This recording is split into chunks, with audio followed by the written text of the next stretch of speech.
G'day everyone, Eric here. About a year ago, Michael Mercy put out a video covering the initial year of GoBots, or as we call them down here, the Mighty Machine Men. In that video, he makes a point of the anti-GoBot rhetoric from within the Transformers fandom not being contemporary to the time. No one really thought about it, and the GoBots were just another brand of converting robot toys, only with a much more affordable price point. The rather high prices of the Transformers during the 1980s being something that is rarely acknowledged. The anti-GoBot rhetoric from the Transformers fandom goes a bit further though, as the GoBots ending in 1986 is often attributed to the success of Transformers. While it is true that the Transformers was wildly successful at the time, 1985 being the brand's most profitable year, accounting for inflation, and the Transformers cartoon being considered the stronger of the two cartoons, the end of GoBots can't so easily be attributed to stronger competition. As I've discussed on this channel before, the decline that would lead to the 1990 cancellation of Transformers in the US market started in early 1986, before the movie premiered. This is part of the 3-year cycle of children's properties, where, usually, if a brand is successful, it will peak in its second year and decline in its third, with the peak of Transformers being so high, only comparable to the Revenge of the Fallen, the best-selling Transformers toy line of all time. The decline of Generation 1 into unprofitability took quite a few years, though this is grossly oversimplifying things. Early in the brand's history, before the cartoon premiered, Hasbro knew they had a hit on their hands, and greenlit the Transformers, the movie. But this success had its limitations. There were only so many Diaclone and Microchange toys they could adapt into Transformers, and Takara only had so much still in development. While other toys like Oberon Gazette and Astro Magnum were sourced to bolster the line, it wasn't enough, and a more permanent solution was needed. This leads Hasbro to work with Takara in creating new, original toys designed specifically for the Transformers brand. The story of the GoBots is actually quite similar, the toys originating from Bandai's Machine Robo. The GoBots were actually very successful when they were initially released at the end of 1983.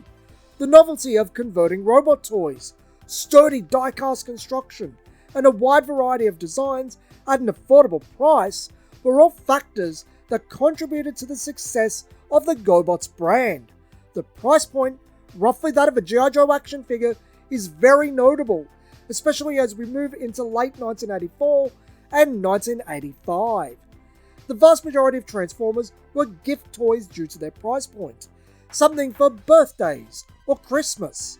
The GoBots, on the other hand, were toys that a child could save up for, a toy that a parent could buy multiple of for a special occasion, or as a one-off gift just because.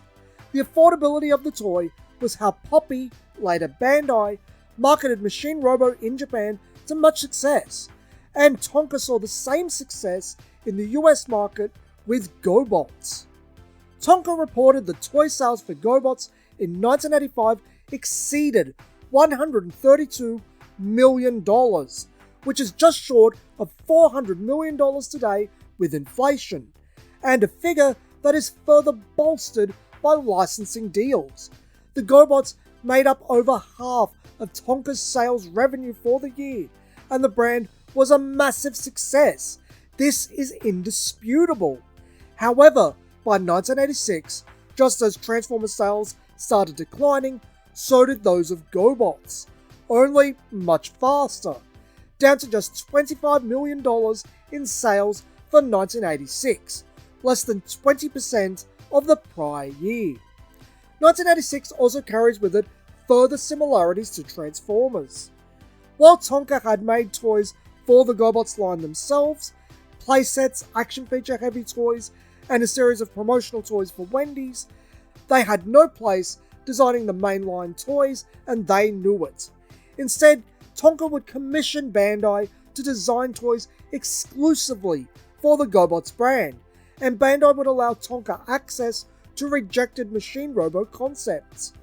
These toys, in addition to other toys sourced from additional Bandai properties, would fill out the 1986 GoBots assortment, released at the end of 1985 and midway through 1986. This is the final assortment of GoBots. Likely due to the heavy decline in sales during 1986 and Bandai going in a different direction for their own market, Tonka would not pursue any further Machine Robo tools. Instead, they would gradually bow out of the converting robot toy market. The GoBots brand would come to a close in 1987 with the third and final series of the Rock Lords, a GoBots spin-off and co-production with Bandai consisting of rocks and gemstones that convert into robots. Converting robot toys were a fad during 1984 and 1985. This is why both the GoBots and the Transformers experienced massive growth during 1985 and a decline during 1986. They were the style of the time. Then, like all fads, the audience had their fill and moved on. Kids were over converting robot toys by 1986, and the new kids coming of toy age were looking for something more contemporary. Ghostbusters, Thundercats, and Karate Kid all come to mind. While people have their comments about the Challenge of the GoBots cartoon by Hanna-Barbera, in all honesty, it's perfectly fine, and one of the better merchandise-driven cartoons of the 1980s. The Transformers, however, at its best, is just a vastly better cartoon. It can easily be one of the best of its era. It can also be painfully boring. The Transformers is a series of high highs and low lows, but it's a good cartoon when viewed as a whole. What the Challenge of the GoBots has over it is consistency. It never reaches the lows of Generation 1, but it doesn't reach those highs either. It doesn't have those memorable episodes or characters. It's just perfectly fine and inoffensive throughout its entire 65 episode run. A lot of why the Transformers survived into 1990 can be attributed to the quality of the cartoon. It's often forgotten that Generation 1 does actually have a 5th season in 1988 that would be something of a precursor to Generation 2, a 20 episode run consisting of 15 multi-part episodes and the movie cut up into a further 5 episodes, repackaged with a new intro and commercial bumpers. While it's not new episodes promoting the new toys, there is at least some effort put into keeping the Transformers brand relevant with the limited resources at hand. The GoBots could be seen as a reflection of Transformers. What could have been had Hasbro not partnered with Marvel Comics to develop the Transformers property during the localization process, and not pursued a working relationship with Takara after exhausting all existing tools and concepts. The Transformers could have easily ended with the Scramble City Combiners in 1986 as the established audience grew up, the new generation finds their own interests, and Takara goes their own way. This is precisely what happened to the GoBots.